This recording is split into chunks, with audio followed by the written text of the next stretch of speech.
গেল। আমরা আশা করি ঈদের পরে কোর্ট খুললে এইটা চূড়ান্ত শুনানি হবে এবং আমাদের মূল গ্রাউন্ড ছিল যে রাষ্ট্রপতি যে অধিকার বলে অর্ডিন্যান্সটা করেছে গণভোটের, সেটা হচ্ছে আমাদের সংবিধানের 93 অনুচ্ছেদে।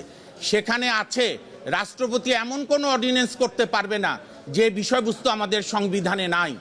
আমাদের বর্তমান সংবিধানে গণভোটের কোনো বিধান নাই। আর আরেকটা আমরা যে মৌলিক যে বেসিক রিজনটা বলেছি, কোর্ট প্রাইমা ফেসি কনসিডার করেছে যে 1972 সালের পর থেকে, সংবিধান গৃহীত হওয়ার পর থেকে প্রেসিডেন্ট অর্ডার বলে কোনো কিছু আমাদের রাষ্ট্রের সাংবিধানিক কাঠামোতে নেই। কাজে দুটি কেন ইলিগাল হবে না এই মর্মে রুল দিয়েছে এবং এই দুইটি বিষয় এখন সর্বোচ্চ আদালতে বিচারাধীন। না, আমরা আপনারাও সবাই অভিজ্ঞ, এখানকে বিদগ্ধ সাংবাদিক, কোনো আইনকে চ্যালেঞ্জ করলে স্টে কখনো দেয় না এবং আমরা স্টে চাইও নি।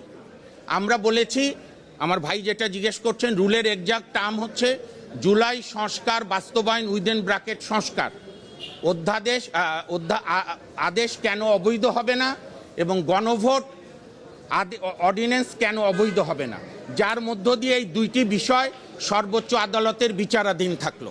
দেখেন, আমরা জুলাই সংস্কার এই অধ্যাদেশ চ্যালেঞ্জ করার বা আদেশ চ্যালেঞ্জ করার বেসিক গ্রাউন্ড ছিল যে ওনারা ভবিষ্যৎ সংসদকে হাত পা বেঁধে দিয়েছিল, এইটা করতেই হবে। তা আমরা সেই ভুলে করব না। বাংলাদেশের মাননীয় প্রধানমন্ত্রী তার জাতির উদ্দেশ্যে ভাষণে বলেছিলেন, শেষ লাইন, যে দিন শেষে আইনের শাসনই হবে আমার সরকারের মূল কথা। আমরা বিশ্বাস করি যে বর্তমান সরকার এবং সংসদ রুল অফ ল প্রতিষ্ঠা করার জন্য যা যা প্রয়োজনীয় মনে করেন তারা করবেন।